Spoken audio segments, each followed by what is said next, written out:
Okay, so in this lecture, we're going to study chapter 14, cost of capital.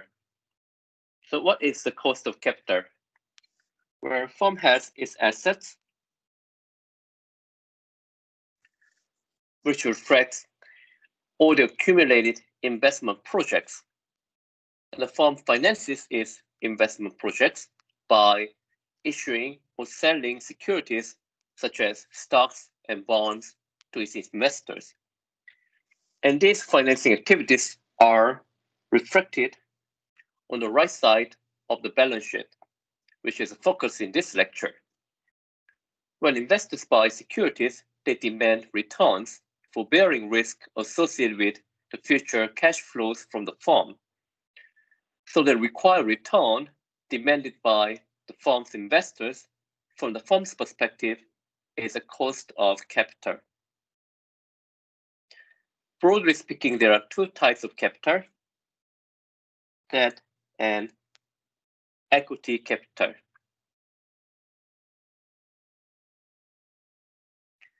The cost of the required return demanded by equity investors is called cost of equity. So there are two ways to estimate the cost of equity. One is to use the dividend growth model that we have learned in chapter 8, stock valuation. So stock price P0 is equal to D1, which is the next year's dividends, divided by R minus G, which is required return minus the dividend growth rate.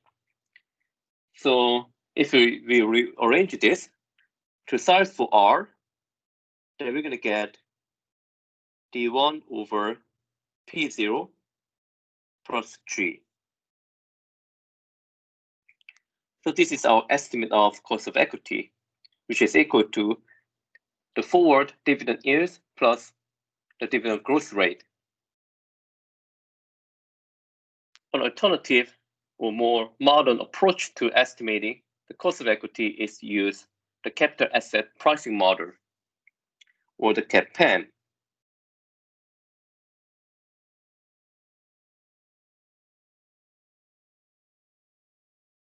This approach is called the security market line approach, or SML approach, because the expected return of a stock depends on its systematic risk as measured by beta. And this risk and return trade-off is called security market line, or SML. So let's look at an example.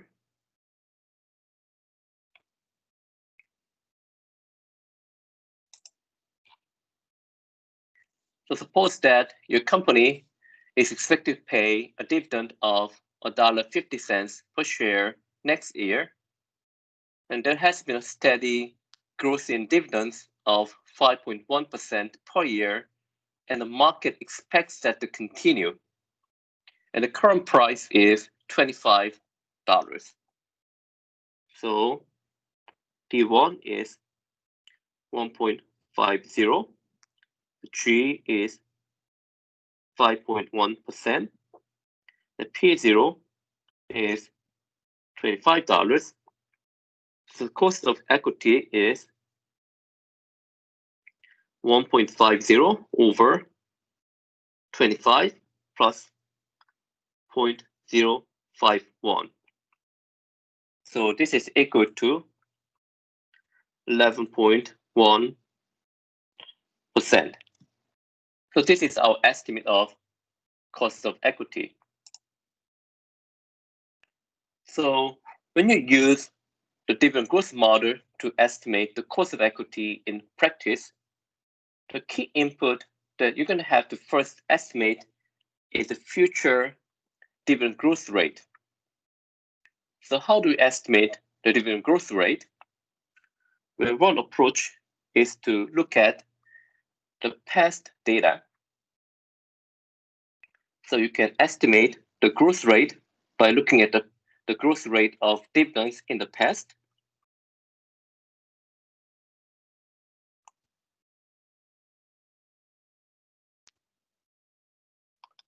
So you estimate the growth rate of dividends in the past,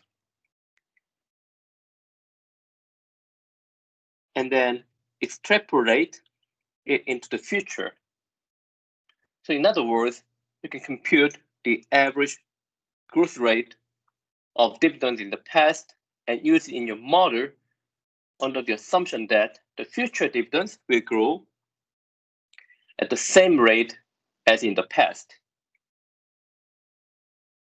So let's look at an example. To estimate the growth rate of past dividends, you can either use arithmetic average or geometric average. The arithmetic average is the simple average that we use often in our daily life. So first you have to compute percentage change in dividends. So here's a year, and here's a percentage change in dividends.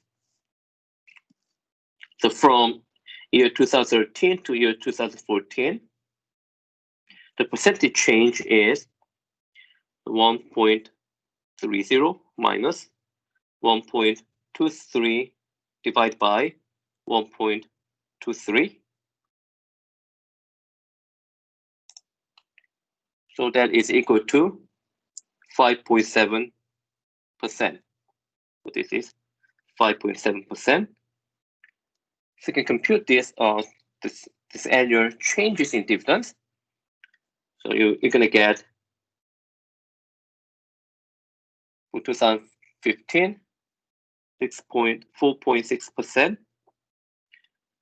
2016, 5.1%, 2017, you're going to get 4.9%,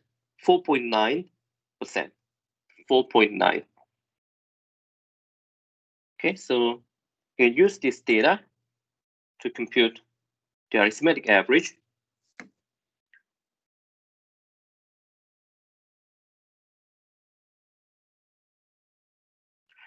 So which can be computed by adding up these numbers first, and then dividing by the number of observations. So 0.5057 plus 0.046 plus 0.051 plus 0.049 divided by, there are 4 observations, so you divide by 4.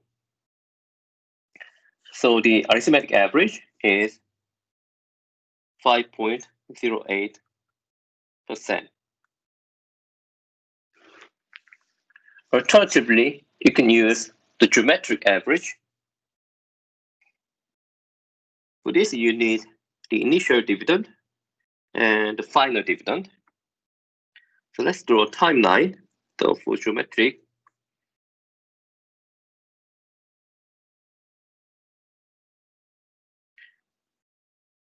so 2013, the dividend is 1.23, and 2017 is 1.50, and there are 4 periods in between. So 2014, 15, 16, so there are 4 years. So T is 4.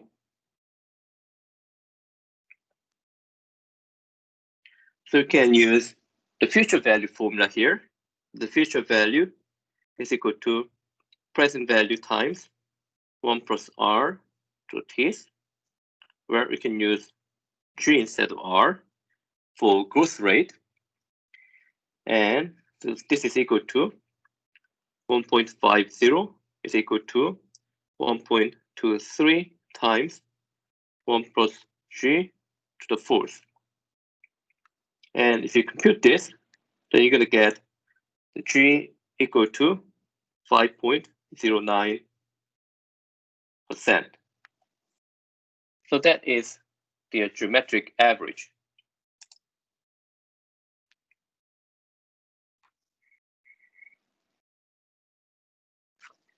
So the key advantage of dividend growth model approach is that it is very easy to understand and it's very easy to use. But there are many disadvantages. For instance, what do we do with the firms that are not currently paying dividends? So this dividend growth model approach will be completely useless for such firms. And even if a firm pays dividends, it may not be appropriate to assume that the firm's future dividends will grow at a constant rate. A firm may be in a different dividend growth cycle, and a two-stage growth model may be more appropriate to value its stock. And in that case, it will be very difficult to estimate the constant growth rate because dividends are not growing at a constant rate at all. So this is very problematic because the dividend growth model is extremely sensitive to the estimated growth rate.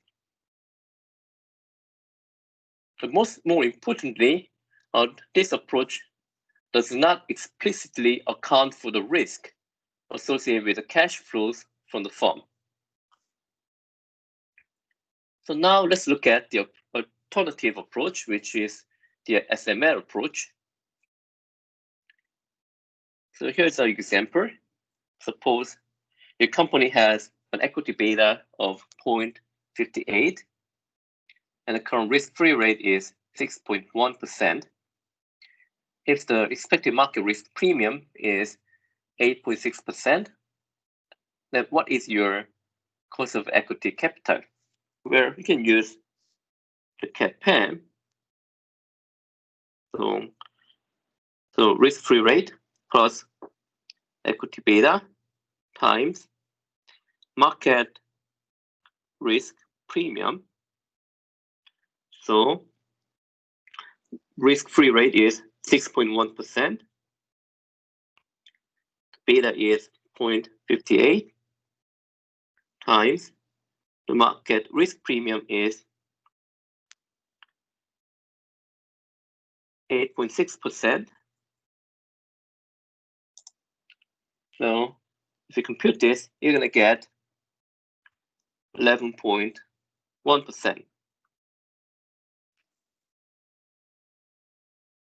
So that's our estimate of cost of equity using the SML approach. So in our example, so two approaches yield the same estimate, which is good. But technically, this is not the case. Then we can use this, can average two numbers for our estimate of cost of equity.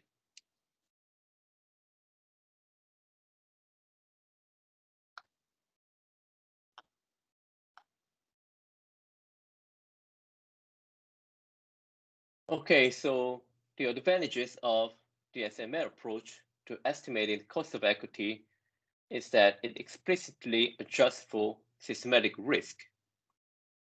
And it can be applied to all companies as long as we can estimate its beta. However, the SML approach is not without disadvantages, which are mainly about estimation errors. It is very hard to estimate the market risk premium, for instance, which tends to vary over time. And it is very hard to estimate beta, which also varies over time. So we're essentially using the past to predict the future, which is not always reliable. However, these estimation issues apply to all empirical methodologies, not just to the CAPM.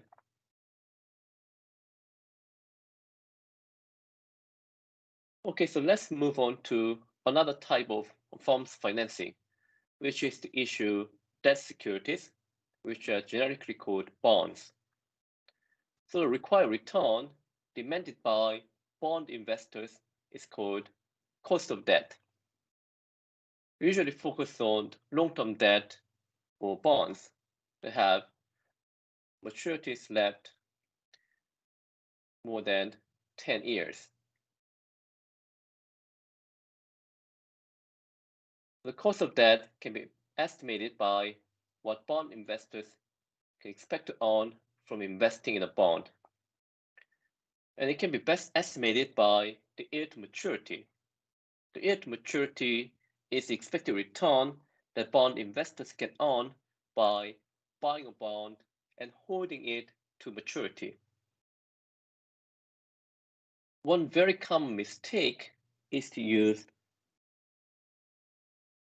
the coupon rate on the existing debt. The coupon rate reflects the market interest rate at the time when a bond was issued and does not reflect the current market interest rate.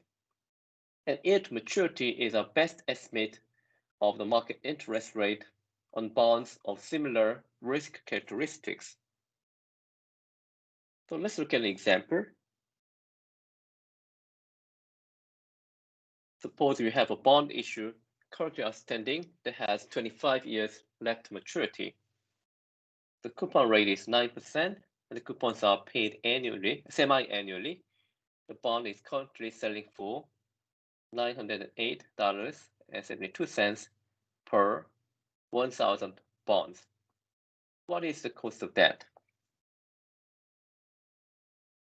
So we can find yield to maturity on this bond. So here, number of periods is 25 times 2 because coupons are paid semi-annually. The payment is 90 divided by 2. The present value is negative 908.72, and the face value is 1,000. If you compute interest, then you're going to get 5%. So you have to multiply that by 2 to get yield to maturity, because again, yield to maturity is an annual percentage rate. So you have to annualize this number by multiplying by 2. So let's not forget that. So this is our estimate of cost of debt.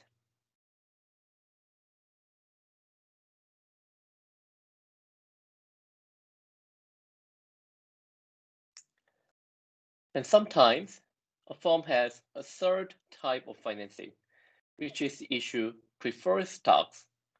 Preferred stock pays constant dividends in perpetuity. So it pays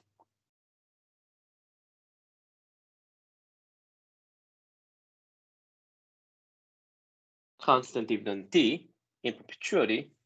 So we can use the perpetuity formula. The price P0 is D over R. So you can solve for R to get D over P0, just the dividend yield without the growth rate, because dividend growth rate is 0. So let's look at an example. A company has preferred stock that has an annual dividend of $3, and its current price is $25. So what's the cost of preferred stock? Where the cost of preferred stock, right? So P is 3 divided by 25, which is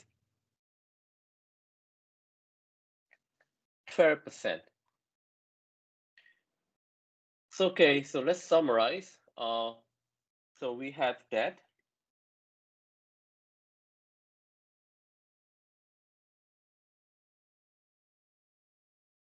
We have preferred stock, and we have equity. And cost of debt is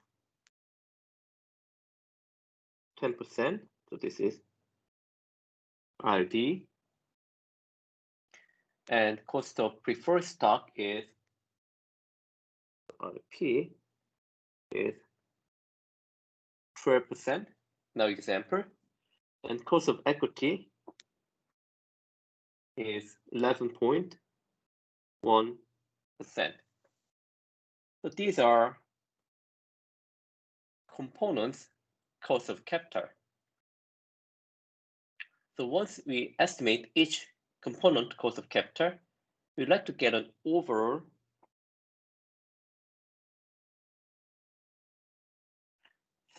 number or the average number.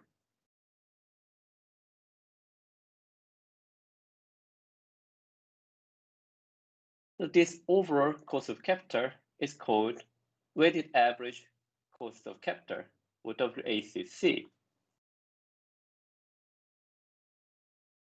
So once we estimate to each component cost of capital, then we can sort of the average of this to get an overall cost of capital. So this average is the required return on the firm's assets based on the market's perception of the risk of those assets. And this is called the weighted average. So, and the weights are determined by how much of each type of financing is used in the firm's capital structure.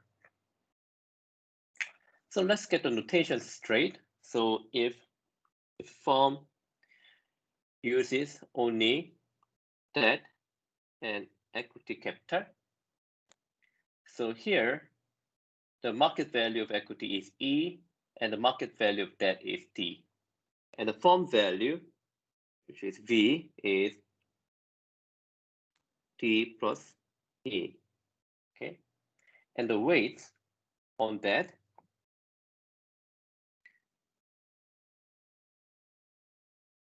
is the percentage value of each component. The weight on E is E over V.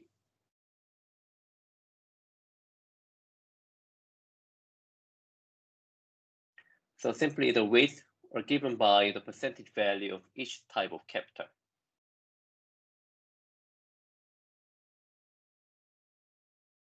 So when we compute the weighted average cost of capital, there is one more thing that we need to be careful about, which are the taxes. Taxes tend to make things very complicated. So here, this is not an exception. So interest expense is tax deductible, so it reduces our tax liability. And this reduction in taxes reduces our cost of debt. So because we are concerned with after-tax cash flows, we need to consider the effect of taxes on the various costs of capital. So we have to use after-tax cost of debt when we compute the weighted average cost of capital.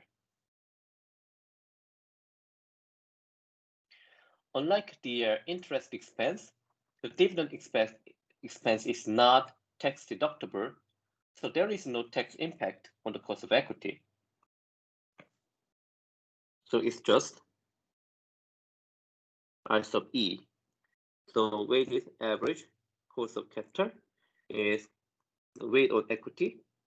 So E over V times cost of equity plus weight on debt is D over V times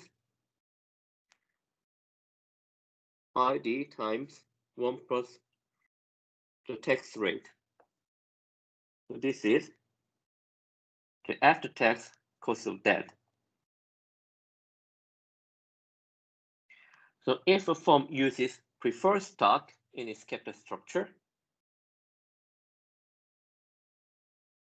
this equation can be extended in a straightforward way. So in the firm's capital structure, so there's debt, there's preferred stock, and there's equity. The value, the firm value is now D plus P plus E. So weighted average cost of capital is the weight on equity times cost of equity plus weight on preferred stock times cost of preferred stock plus weight on debt times cost of debt times 1 plus t.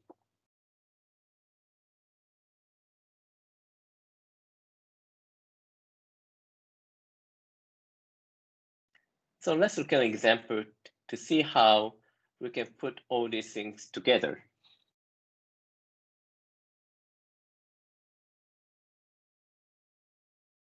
So there are 50 million shares and the share price is $80 per share.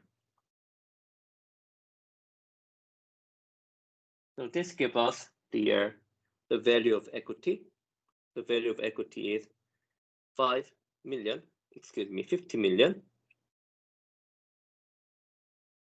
times $80 per share.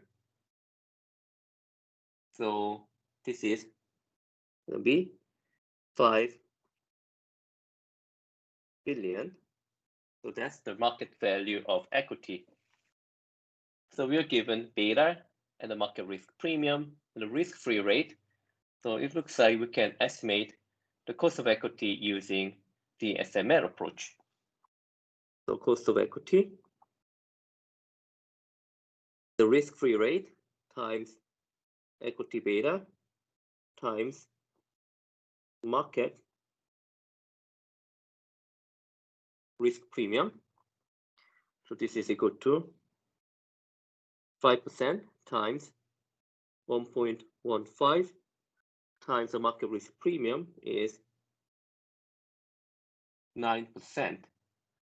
So this is equal to 15.35%. This is the cost of equity. How about the cost of debt? Where here we're given information about debt. So there is the face value of the outstanding debt is $1 billion. So this 1 billion is the book value of debt.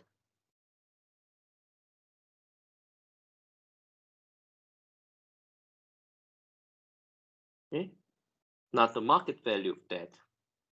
So we have to convert this book value to the market value. Then we need to know the price. The price of the bond, the current quote is 110, meaning 110% of the face value. Hence, the market value is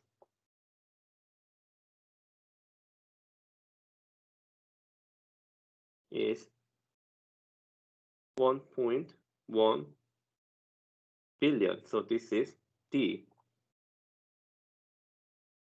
The 1 billion times 1.1. This is 110% of the face value. Now we have to compute the yield on this debt. So we have the semi-annual coupon bonds that have 15 years left maturity. So N is 15 times 2, and the payment so is 90 over 2, and the face value is 1,000. Let's use 1,000 face value instead of the 1 billion. You can just multiply by 1 million or later. The present value is negative 1,100. So 110% of the face value. So if you compute I over y and then multiply by 2 to get cost of debt, which is 7.854%. So this is our cost of debt. So if the corporate tax rate is 40%, what is the average weighted average cost of capital? We can compute weighted average cost of capital. So equity value is 4 billion divided market. The fund value is 4 billion plus 1.1 billion, so 5.1 billion. So I'm skipping billions. So that's the weight on debt times cost of equity is 15.35%.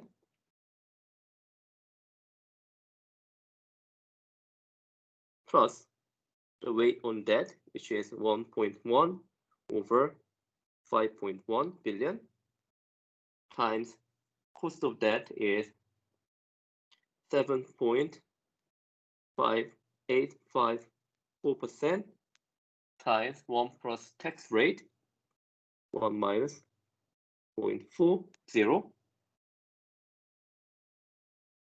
So this is 13.06%.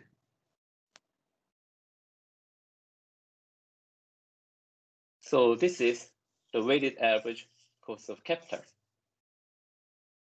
Okay, so one of the main applications of the cost of capital is to use when we estimate the value of a firm or value of a stock. So in chapter 8, we've already learned how to estimate the value of a stock using the dividend discount model.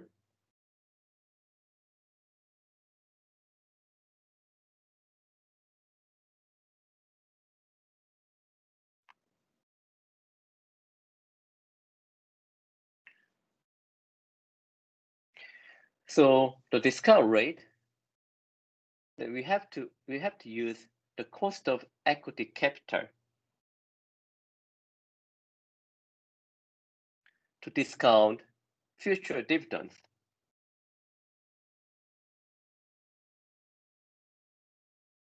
But when we want to estimate the value of the entire firm, then we have to use the weighted average cost of capital.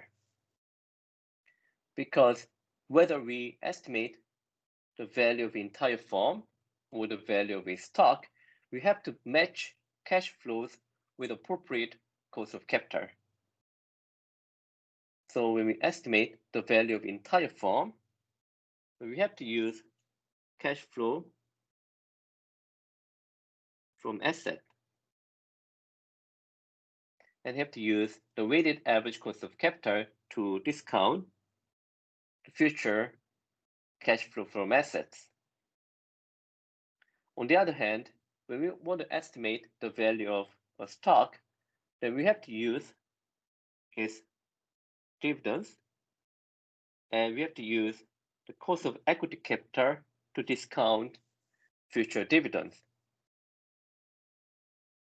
So if a firm does not pay any dividends, we cannot use dividend discount model to estimate the value of a stock.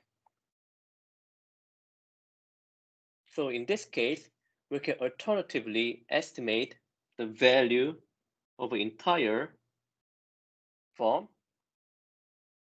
and then subtract the market value of debt to estimate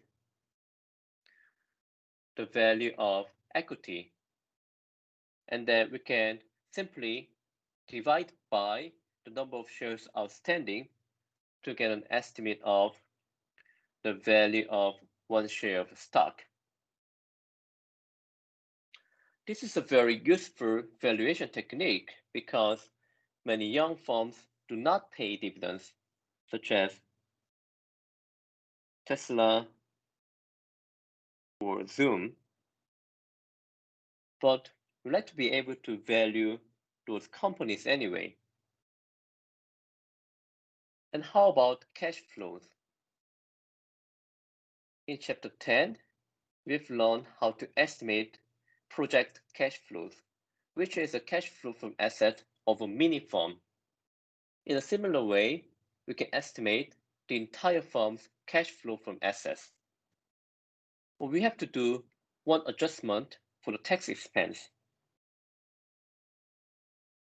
Again, the interest expense is tax deductible and reduces our tax liability, which is reflected in the after-tax cost of debt.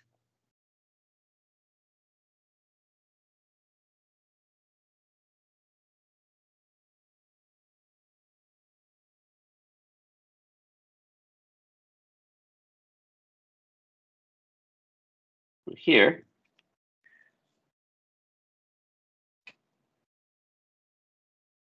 so since we already have adjusted for the tax benefit of the interest expense, we should not deduct interest expense again when we compute the cash flows to avoid double counting of the tax deduction.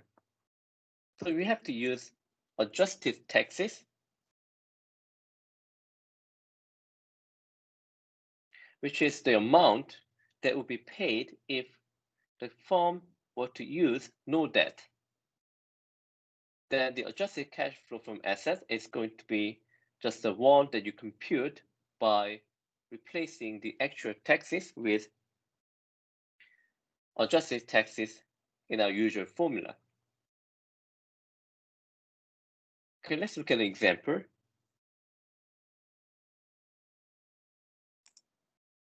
Suppose that you estimate cash flow from assets for the coming year as $120 million.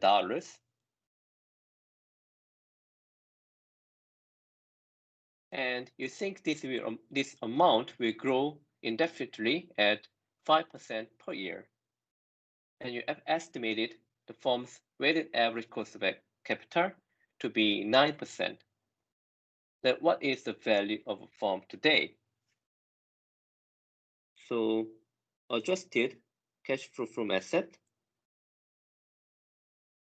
in year 1 is $120 million, and the growth rate is 5%,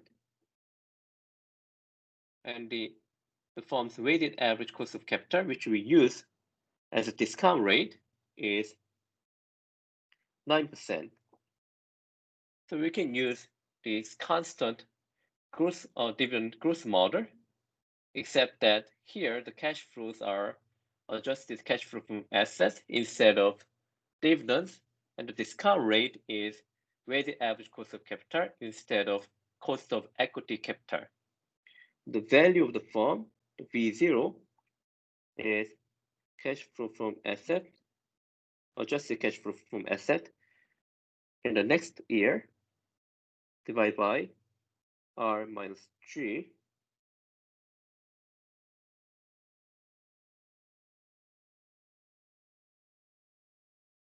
So this is equal to 120 million minus 0.09 minus 0.05. So this is equal to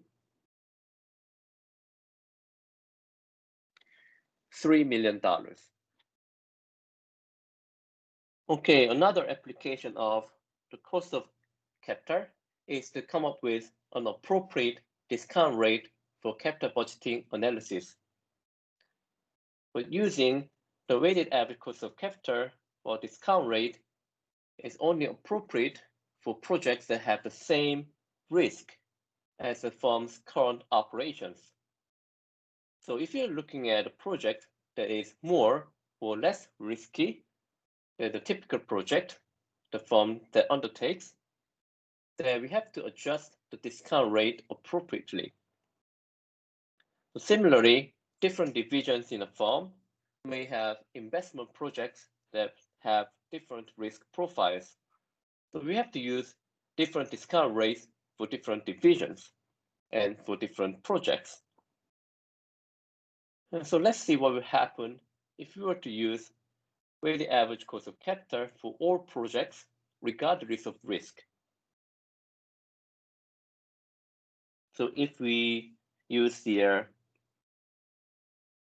weighted average cost of capital of 15% as discount rate for all projects, and we use the IRR to make investment decisions, then project A has a higher IRR than weighted average cost of capital. So we're going to accept project A. Similarly, we would accept project B as well, which has a higher IRR than the weighted average cost of capital. And how about project C, where we're going to reject project C because it has a lower IRR than weighted average cost of capital. But considering risk associated with project cash flows, if the appropriate required return for the project is given by this, then if we compare required return for each project and with its IRR, then for project A has an IRR that is lower than the required return, then we should have rejected project A. So this is an incorrect decision considering the risk of project A. So how about project B? Project B has a higher IRR than its required return. So we should have accepted project B. So which is what we do. So this is a correct decision. How about project C? Where project C has a higher IRR than its required return. So we should have accepted project C. So this decision is also incorrect. As you can see here, using the weighted average cost of capital for all projects, regardless of risk, can lead to incorrect decisions and will be biased toward forcefully accepting high-risk projects like this, and then forcefully rejecting low-risk projects like this. And let's do an example, do a comprehensive example to see how all this works. So a company is considering a project that will result in initial after-tax cash savings of $2.3 million at the end of the first year. So C1 is $2.3 million. And these savings will grow at a rate of 2% per year indefinitely. So G is 2%. And the firm has a target debt to equity ratio of 0.6. So that means is that, so we have debt to equity. So for 1 unit of equity, we have 0.6 of debt. That's why debt to equity ratio is 0.6. Then for the weight on debt will be 0.6 over 1.6. And then weight on equity will be 1 over 1.6. Okay, so then a cost of equity is 10%. So cost of equity is 10%. And after-tax cost of debt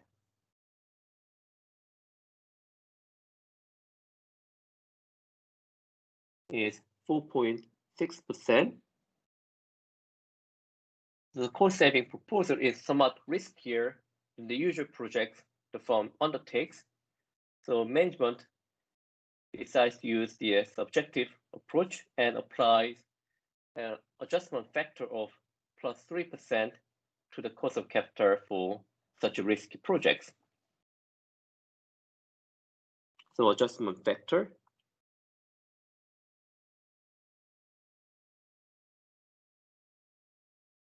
is plus 3%. So what is the maximum initial cost the firm would be willing to pay for this project? Okay, so we're gonna first have to estimate weighted average cost of capital. So weighted average cost of capital is weight on equity 1/1.6 times cost of equity, which is 10%, plus weight on debt is 0.6/1.6 times after-tax cost of debt, which is 4.6%.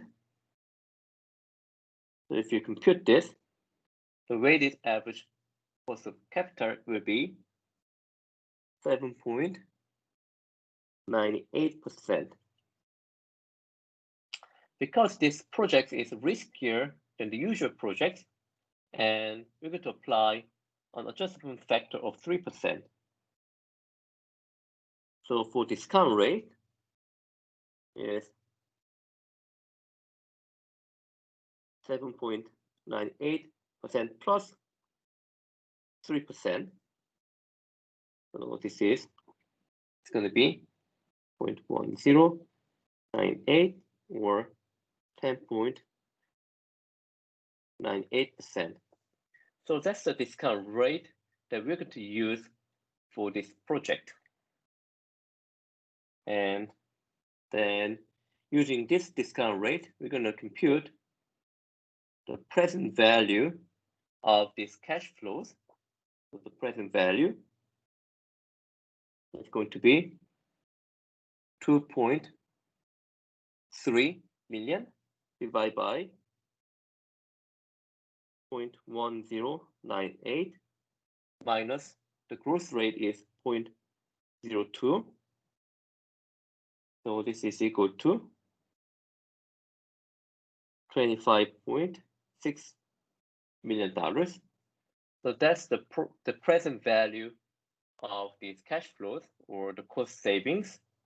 And this is the maximum initial cost that this company will be willing to pay for this project.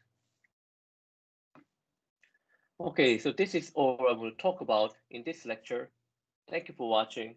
I will see you next class.